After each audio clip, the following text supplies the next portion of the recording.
sobat-sobat semua, kembali lagi di channel Behold. Kali ini saya akan menceritakan film animasi yang berjudul Devil May Cry. Siapa yang tidak tahu Devil May Cry? Game yang menceritakan tentang seorang pemburu iblis bernama Dante. Tapi untuk kali ini saya akan menceritakan film animasi seriesnya nih. Dirilis pada tahun 2007. Film ini diproduksi oleh anime studio Madhouse dan disutradarai oleh Shin Itagaki. Mengambil latar waktu antara Devil May Cry 1 dan Devil May Cry 2. Di sini Dante digambarkan lebih serius dan tak terkesan main-main lagi. Dante menjalankan bisnisnya memburu para iblis di kantornya, yang tentu saja bernama Devil May Cry.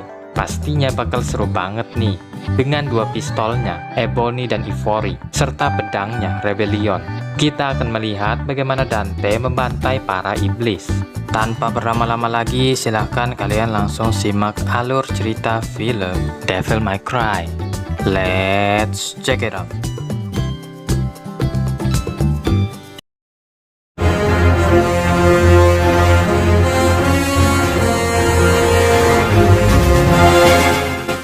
Dante sedang berada di lokal bar. Ia memesan strawberry sundae. Bartender mengingatkannya bahwa tempat ini adalah bar dan tidak ada menu seperti itu di sini.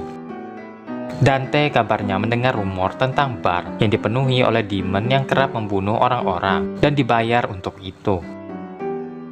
Benar saja, tempat itu memang dipenuhi oleh iblis. Dengan sigap, Dante mengeluarkan dua pistol andalannya menembak sisi ruangan. Ia membantai mereka semua dengan mudah, sebelum akhirnya pergi meninggalkan mereka. Dante sedang memesan sebuah pizza saat seorang gadis kecil datang ke kantornya untuk meminta bantuan.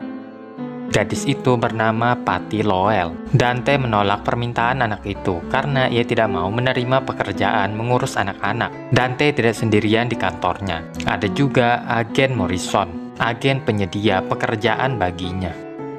Morrison mengatakan kepada Dante bahwa anak itu adalah pewaris kekayaan keluarga Lowell. Semenjak ia menjadi yatim piatu, ia mendapat hak waris dari keluarganya.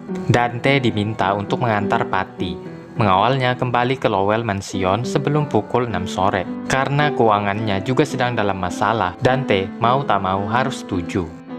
Dante mengendarai mobilnya, sedikit berbincang dengan Patty. Saat itu, firasat Dante mengatakan akan ada demon yang mengincar Patty. Ia menutup mata Patty, membidik dan menembakkan pistolnya menghabisi demon itu.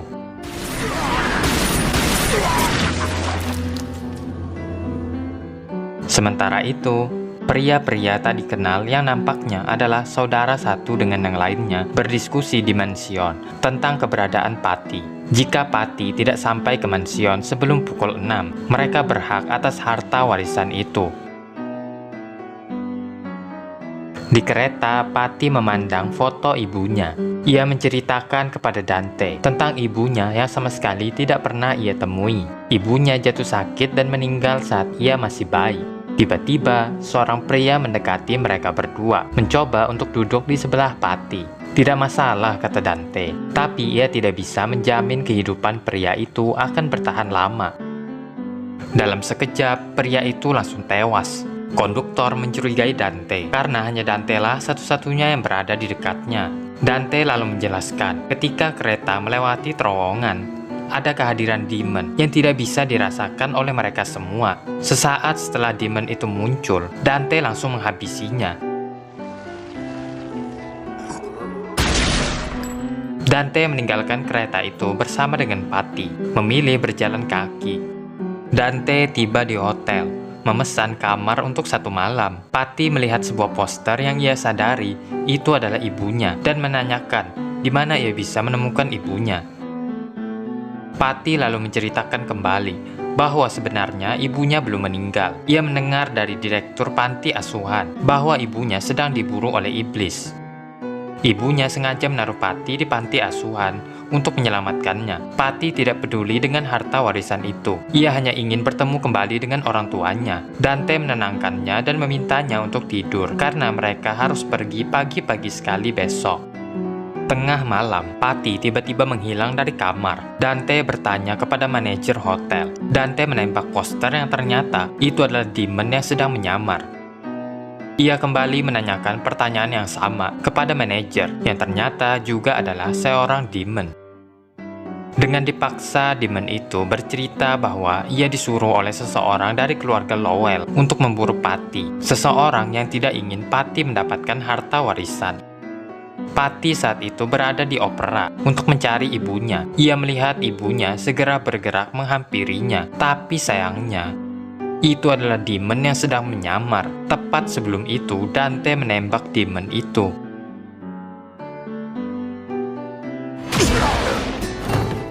Ia meminta Patty untuk tidak melihat, karena pertunjukan selanjutnya bukan untuk anak-anak. Demon sebelumnya mendekati Patty dan bersiap untuk membunuhnya juga, menyelesaikan tugasnya. Dante yang telah menyelesaikan pertarungannya menyuruh demon itu pergi sebelum kehilangan nyawanya. Demon itu lari ketakutan. Dimension, waktu telah habis. Kini mereka bisa memiliki warisan itu. Bel berbunyi. Seorang wanita datang, mengatakan bahwa ia adalah Patty Lowell. Ia menemukan gadis dengan nama yang mirip dengannya, diatur sedemikian rupa agar seluruh perhatian tertuju kepada gadis kecil itu, sehingga ia bisa tiba di sini dengan aman. Tapi ternyata pria itu adalah demon yang menyamar, yang menghabisi dua saudara lainnya sebelum demon itu menghabisi nyawa Patty. Dante menyelamatkannya. Dante bisa saja menghabisi nyawa Patty karena telah membahayakan seorang anak kecil, tapi tidak bisa karena ia bukanlah iblis. Demon di belakangnya masih hidup ternyata, sehingga Dante bisa melampiaskan kemarahannya kepada demon itu. Seperti biasa, dengan mudah demon itu dikalahkannya. Kembali ke kantor Devil May Cry, Patty mendapatkan uang kompensasi dari Patty dewasa untuk menebus kesalahannya. Ia membelanjakan uang itu untuk keperluannya, seperti baju dan hal-hal lain yang ia sukai. Dante keluar sehabis mandi dan berencana ingin melahap strawberry sundae yang ia pesan, tapi sudah dihabisi duluan oleh Patty. Ia juga terkejut. Dekorasi Devil May Cry telah dirubah oleh Patty. Pindah ke scene lain. Malam itu terjadi balapan liar. Salah satu pembalap itu memperingatkan kakaknya yang bernama Michelle yang melaju terlalu kencang. Bukannya memperlambat laju motornya, ia malah melaju lebih kencang lagi. Samar-samar terlihat bayangan pembalap misterius di belakangnya. Merasa tertantang, Michelle mengejar pembalap itu. Namun malang nasibnya, ia kecelakaan dan tewas secara tragis. Lanjut, seorang wanita terlihat menunggu di tengah hujan. Seorang pria mendekatinya, menawarkan untuk mencari tempat yang hangat sekaligus makan malam bersamanya. Wanita itu setuju untuk pergi dengannya, membawanya ke bangunan tua. Sesaat kemudian, wanita itu membuka lemari yang berisikan penuh dengan tengkorak. Kini pria itu ketakutan, tapi wanita itu menuduh bahwa semua ini adalah perbuatan pria itu. Banyak wanita yang kerap hilang belakangan ini dengan motif mereka dijemput untuk diajak makan malam. Akhirnya mereka hilang ketika dibawa ke bangunan tua ini. Awalnya pria itu menolak semua tuduhan itu. Lalu tiba-tiba ia berubah menjadi demon, menyerang wanita itu yang ternyata adalah Lady. Buat kalian yang main gamenya, tentu tahu dong ini siapa. Seorang Devil Hunter sama seperti Dante. Sesudahnya ia dihampiri oleh dua orang tak dikenal, berasal dari Highway Department. Mereka mencari Lady untuk menawarkan job. Sementara Dante telah memesan sebuah pizza. Tak lama, Lady datang ke tempatnya. Dante mempertanyakan kedatangan Lady. Lady datang untuk menagih hutang, tapi Dante mengakui ia masih belum bisa melunasinya.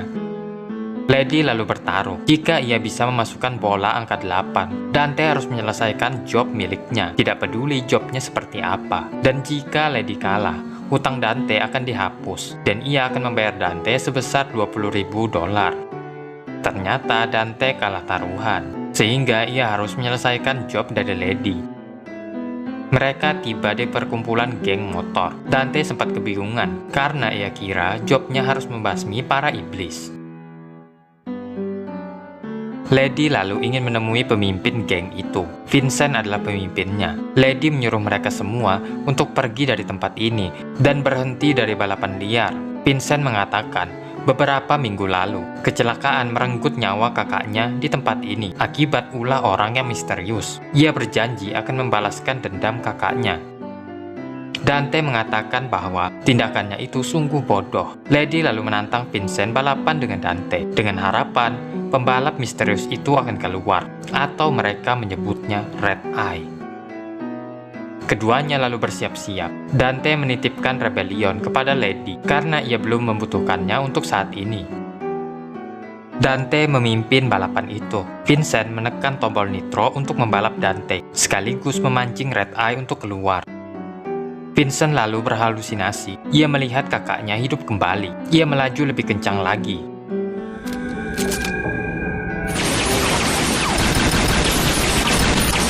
Dante merobohkan jembatan berupaya menghentikan Red Eye. Dari kejauhan, Lady menembak ban Vincent agar ia tidak bisa melanjutkan balapan. Semua ini memang telah diatur oleh Lady. Ia tidak bisa melawan Red Eye sendirian, sehingga ia meminta bantuan Dante. Dante lalu mengejar Red Eye, yang sudah ia sadari dari awal bukan seorang manusia. Dengan pedangnya, ia hentikan motor itu yang ternyata adalah Demon. Dante merobek Demon itu. Saat itu, Lady bersiap menembak dengan senjata andalannya, Kalinaan, mengalahkan Demon itu. Kembali ke Devil May Cry, Dante menelpon Lady, menagih pembayaran dari jobnya. Lady bilang uang itu sudah dipakai untuk mengganti kerugian jembatan yang dirusak oleh Dante. Sisanya untuk membayar hutangnya kepada Lady. Lanjut ke cerita lain. Seorang putri dari wali kota bernama Angelina bertemu dengan pria bernama Brad. Anehnya Brad memiliki kekuatan yang cukup aneh. Semenjak pertemuan itu, ia menjalin hubungan dengan Brad. Hubungan mereka tidak direstui oleh ayah Angelina, sehingga ayahnya mengurung Angelina di dalam kamarnya, agar ia tidak bisa menemui Brad lagi. Untuk itulah wali kota itu menyewa jasa Dante. Ia khawatir Brad terkait dengan pembunuhan berantai yang kerap terjadi belakangan ini. Kejadian itu terjadi tidak lama setelah Brad pindah ke kotanya.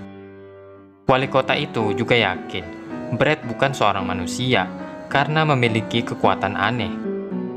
Ia lalu menyuruh Dante untuk membunuh Brad. Percakapan mereka didengar oleh Angelina. Angelina lalu bergerak untuk memperingatkan Brad tentang bahaya yang akan menimpanya. Setelah itu, Dante pergi menemui Brad yang memang telah ia buntuti sebelumnya. Dante mengetahui identitas Brad sebagai Demon. Brad juga mengenal Dante, dan ia tahu Dante adalah setengah manusia, setengah iblis. Ia hanya bertanya, apakah Dante mengenal rasa cinta, sebagaimana ayah dan ibu Dante yang juga mengenal cinta?